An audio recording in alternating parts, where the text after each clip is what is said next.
दोस्तों एक बार फिर से आप सभी का आपके अपने YouTube channel English with Dilip sir में स्वागत है। दोस्तों हिस्ट्री ऑफ इंग्लिश लिटरेचर के सीरीज में आज हम लोग डिस्कस करेंगे द नियो क्लासिकल पीरियड का। दोस्तों इस पीरियड को द पीरियड ऑफ इनलाइटमेंट या एज ऑफ रीजन या एरा ऑफ लॉजिक के नाम से भी जाना जाता है। तो चलिए दोस्तों सेशन में आगे बढ़ते हैं। दोस्तों आज हम लोग इस एज का समरी देखेंगे और तब आने वाले सेशंस में हम लोग एक एक करके इस तीनों एज को हम लोग कवर करेंगे और ये तीनों ही एज नियो क्लासिकल पीरियड के अंतर्गत आते हैं। दोस्तों आगे बढ़ने से पहले यदि आप इस चैनल पे नए हैं और अभी तक चैनल को सब्सक्राइब नहीं किए हैं तो चैनल को सब्सक्राइब कर लीजिए और दोस्तों वीडियो अच्छा लगे तो एक लाइक और एक शेयर अवश्य करिएगा। दोस्तों in the middle of the 17th century a revival of Greek and Roman art and architecture in Europe was called Neoclassical period। दोस्तों जब 17th सेंचुरी में एक बार फिर से ग्रीक और रोमन के आर्किटेक्चर या आर्ट कला को जो रिवाइवल होता है, फिर से जो उपयोग होता है, उसी को दोस्तों नियो क्लासिकल पीरियड के नाम से जाना जाता है। इसको नियो क्लासिसिज्म और नियो क्लासिसिज्म के नाम से जाना जाता है। It can be divided into 3 सब पीरियड्स और इसको 3 पीरियड्स में हम लोग बांट सकते हैं, रेस्टोरेशन एज, अगस्टन एज और द एज ऑफ सेंसिबिलिटी। दोस्तों इसका टाइम पीरियड आप याद रखिएगा, 1660 में शुरू होता है आपका नियो क्लासिकल पीरियड और 1798 में समाप्त होता है, जब तक कि रोमांटिक एज शुरू ना हो जाए। तो दोस्तों एक छोटा सा सवाल है कि आज हम लोग जो डिस्कस कर रहे हैं नियो क्लासिकल पीरियड, इससे पहले किस पीरियड का हम लोग डिस्कस किए हैं या इसके पहले कौन सा पीरियड आता है। तो चलिए दोस्तों सेशन में आगे बढ़ते हैं। दोस्तों आज हम लोग सिर्फ इस एज का इंट्रोडक्शन जानेंगे, जो महत्वपूर्ण पॉइंट्स हैं उन्हें दोस्तों आप तैयार कर लीजिएगा। आगे हम लोग एक एक सेशन इस पार्टिकुलर एज को डेडिकेट करेंगे। चलिए दोस्तों थोड़ा सा जानते हैं कि रेस्टोरेशन एज क्या होता है और ये कब शुरू होता है और कब तक रहता है। दोस्तों रेस्टोरेशन एज की शुरुआत होती है 1660 में, जब मोनार्की को इंग्लैंड में रीस्टोर किया जाता है, जब एक बार फिर से थिएटर शुरू हो जाते हैं और ये चलता है दोस्तों 1700 सेंचुरी तक। Restoration age influence by the restoration of monarchy Charles the second. दोस्तों जब चार्ल्स दी सेकेंड फिर से इंग्लैंड के राजगद्दी पे बैठते हैं तो उसे दोस्तों रेस्टोरेशन एज के नाम से जाना जाता है, क्योंकि after the period of Oliver Cromwell's commonwealth period के बाद दोस्तों ये जो पीरियड शुरू होता है तो जो प्यूरिटन्स का शासन होता है, अर्थात एक ऐसा शासन जिसमें कोई भी मोनार्क नहीं होते हैं, लेकिन एक बार फिर से मोनार्क की वहाँ पे स्थापना होती है 1660 ईस्वी में, जब चार्ल्स दी सेकेंड दोस्तों इंग्लैंड के राजगद्दी पे बैठते हैं। और यह पीरियड शुरू होता है आपका कॉमनवेल्थ पीरियड के बाद या प्यूरिटन एज के बाद।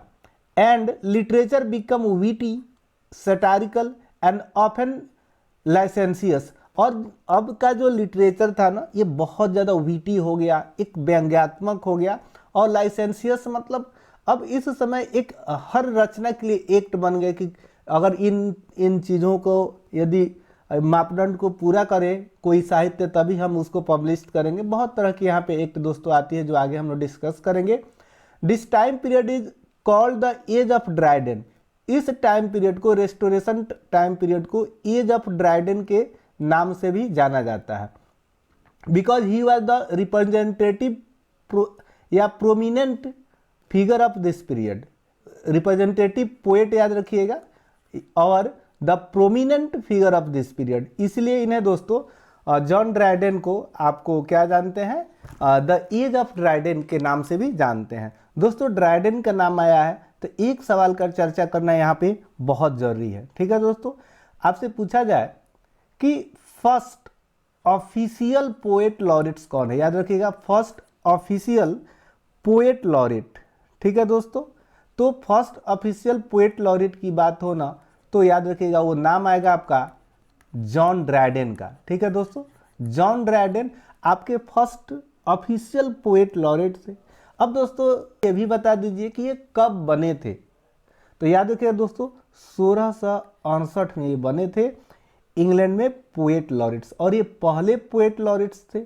और इनको नियुक्त कौन किया था? तो याद रखिए दोस्तों, यही चार्ल्स II इनको पोएट लॉरेट्स नियुक्त किए थे। दोस्तों जब हम ऑफिशियल पोएट लॉरेट की बात कर ले रहे हैं तो एक और पॉइंट है जिसका डिस्कस करना यहाँ पे जरूरी हो जाता है, वो है दोस्तों अनऑफिशियल पोएट लॉरेट्स के रूप में किसे जाना जाता है। फर्स्ट अनऑफिशियल पोएट लॉरेट्स की बात करें तो दोस्तों वो कोई और नहीं था, बेन जॉनसन। ठीक है दोस्तों, बेन जॉनसन ये थे आपके first unofficial poet laureate, unofficial poet laureates. और ड्राइडन जो थे दोस्तों, ये जो ड्राइडन है आपके फर्स्ट ऑफिशियल पोएट लॉरेट है, याद रखिएगा। तो इंपॉर्टेंट पॉइंट्स याद रखिएगा दोस्तों। अब दोस्तों जॉन ड्राइडन जो है ना, ये पोएट्री, ड्रामा और क्रिटिसिज्म के लिए जाने जाते हैं। एक और राइटर है जिनका नाम है सैमुअल बटलर। दोस्तों इनकी हुडीब्रास एक रचना का नाम आप याद रखिएगा, हुडीब्रास। दोस्तों वीडियो अच्छा लगे तो जरूर लाइक करिएगा, क्योंकि आपके एक लाइक से ही पता चलता है कि हमारा जो वीडियो है ये कैसा आपको लग रहा है, आपकी तैयारी में कितना वैल्यू ऐड कर रहा है। दोस्तों अब हम बात करेंगे ऑगस्टन एज की। दोस्तों ऑगस्टन एज की शुरुआत होती है 17वीं शताब्दी में और चलता है दोस्तों ये 1745 तक। Augustan age named after the Roman emperor Augustus, Augustus के नाम पे दोस्तों इसका ऑगस्टस एज नाम पड़ा। This was the peak of satire and polished pros.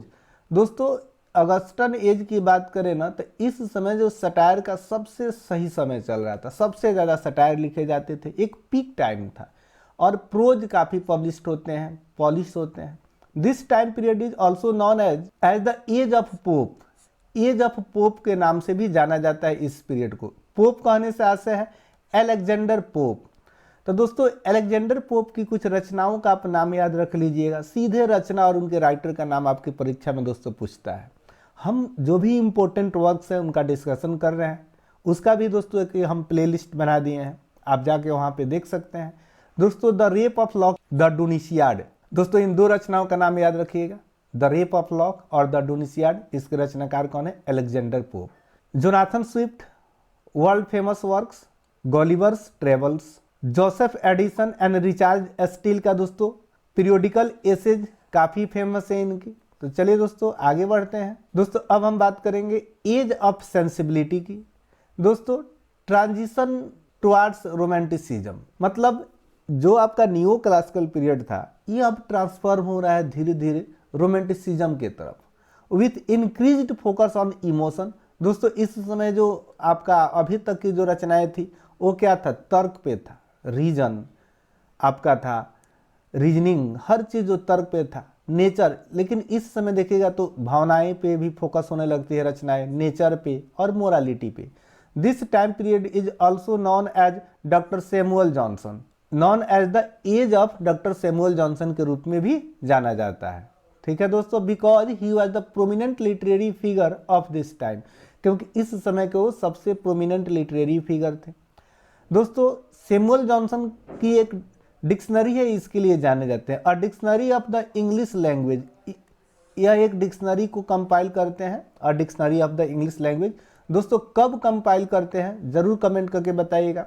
फिर है Thomas Gray, elegy written in a country churchyard. दोस्तों ये आपको दिखाई दे रहा है ना, ये इलेजी जो है ये बहुत बार पूछा गया कि इसके रचनाकार कौन है। दोस्तों इसका बहुत जल्द हम समरी लाने वाले हैं। Oliver Goldsmith, the vicar of Wakefield, और एडवर्ड गिवन का the decline and fall of Roman empire. दोस्तों कुछ रचना, कुछ इंपॉर्टेंट पॉइंट्स का हम आपके साथ डिस्कस किए हैं। आगे के सेशन में हम लोग इंटायरली रेस्टोरेशन एज को कवर करेंगे, एक एक करके एक एक एज को डिस्कस करेंगे और इंटायरली डिस्कस करेंगे, जिससे आपकी तैयारी और भी अच्छी ढंग से हो सकेगी। तो दोस्तों इस सेशन में इतना ही, चलिए मिलते हैं एक नए सेशन में कुछ नए पॉइंट्स के साथ। Thank you for watching this video till the end.